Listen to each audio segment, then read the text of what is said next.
Welcome back to Soar Financially. Welcome back to Deutsche Goldmesse. My name is Kai Hoffman. I'm the @JR Mining guy on Twitter and the CEO of the Soar Financial Group. Thanks so much for joining us here in Frankfurt. And thanks to Dr. Polleit. Thanks for joining us in Frankfurt. Fantastic keynote this morning. Thanks for joining us. Well, thank you. It's a great pleasure to be here. It's a wonderful event. I'm very happy that you invited me for giving a keynote. Fantastic. No, it was a great keynote as well because you talked about the war on gold. Really, really interesting topic because there's a lot going on with the gold price right now as well. And why don't we start with the key takeaways from your presentation? What was something you wanted the investors to take away from it? Well, I talked about a book titled The War on Gold, as you said. It was written in 1977 by Antony Sutton, a British-born economist and economic historian. And I was fascinated by this book ever since. And I thought when you invited me that it might be a good idea to bring to the attention, to come forward and bring to attention this wonderful insights. Well, the basic takeaways are there was a war on gold and there is still a war on gold because governments don't like people using gold money. All kinds of governments and those who seek power, they want to ban and prohibit gold from being used as money. And so let's take August 1971 when the United States of America decided to end the redeemability of the dollar into gold. That was a decision that brought the world a fiat currency system.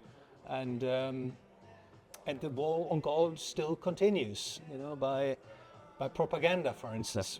People are told gold is not a good investment, or gold cannot be used as money, etc. And financial alchemy also plays a role. I've been chatting with somebody here at the conference who's been saying that exact same thing. Like, well, the financial press is actually negative on gold, despite breaking $2,000 again yesterday. Yeah, my observation is that whenever the price of gold trades lower, you find many articles saying, "Oh, gold is getting down." But whenever gold goes up, it's the press is not really covering it properly. No. Another takeaway from my talk is clearly gold is the ultimate means of payment. It has been with us for thousands of years. It has always worked. It has always been the perfect kind of money. And people shouldn't think that the fiat currencies we have today are the best alternative. They are not. So in his book, like back in the 70s, he was talking about the collapse of the fiat money system as well. It's almost 50 years later. Okay, like I'm a older millennial, like an elder millennial, part of that older millennial generation. We need everything tomorrow, right away. Why is it taking so long for the fiat system to collapse as he's predicting?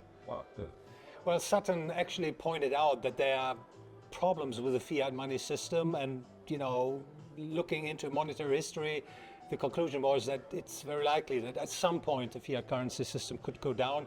Maybe he was a bit too. He thought the collapse would be more immediate, but as you say, we've still got fiat currencies. What is the reason? Well,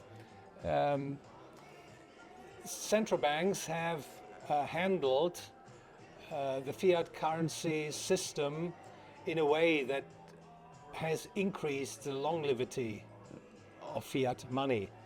They have brought down consumer price inflation a bit. They have run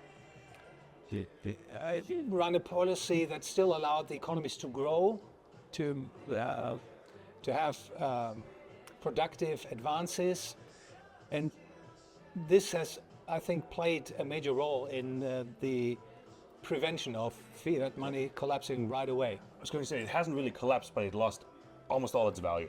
Oh yes, fiat if you look at it, right? So fiat currencies suffer from a chronic loss of their purchasing power. Exactly. But this is intended. I mean, this is inflationary money, and as you know, inflation is a form of taxation. It's a very subtle form of taxation many people don't understand. Fiat currencies have been introduced not because they are better money or because of economic reasons. Fiat currencies have been issued because of political motivations, to plunder the people, so to speak, to the benefit of the ruling elites, or a relatively small number of people, at the great expense of the broader population. What has changed in the last couple of years as well? Like, you've been a speaker at our conference, I think 2 years ago as well, when we did in 2021, when we did the first physical conference. I think the money system in general seems to be changing quite rapidly if you look back. So, one development is clearly that the influence of governments and their central banks in the financial system and the monetary and credit system has increased. To give an example, I think most investors these days assume that there's a safety net under the stock market, under the economy. So if stock prices would go down sharply, if there's a recession, central banks will rush to the rescue, slashing interest rate, increasing the money supply to keep the system going. So it's a very flawed system, and it has led to many, many distortions. As you know, in the stock market, for instance, valuation distortions in the housing market, misallocation of capital. It's actually a very dangerous situation we are in.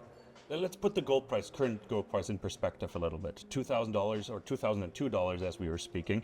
What does that really mean? What is including in that? What was driving the prices maybe last 6 weeks as well? Was it just geopolitical? At the beginning of this year, I was invited by the London Bullion Market Association forecasting survey, and my price target for gold was 2,200 at the end of 2023. Mm-hmm.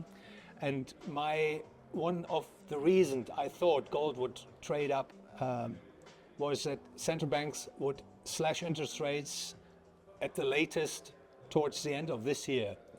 It was a bit premature, but I think in Q1 2024, interest rates will be cut in the US as well as in Europe, and that will boost equity markets and, of course, precious metals markets.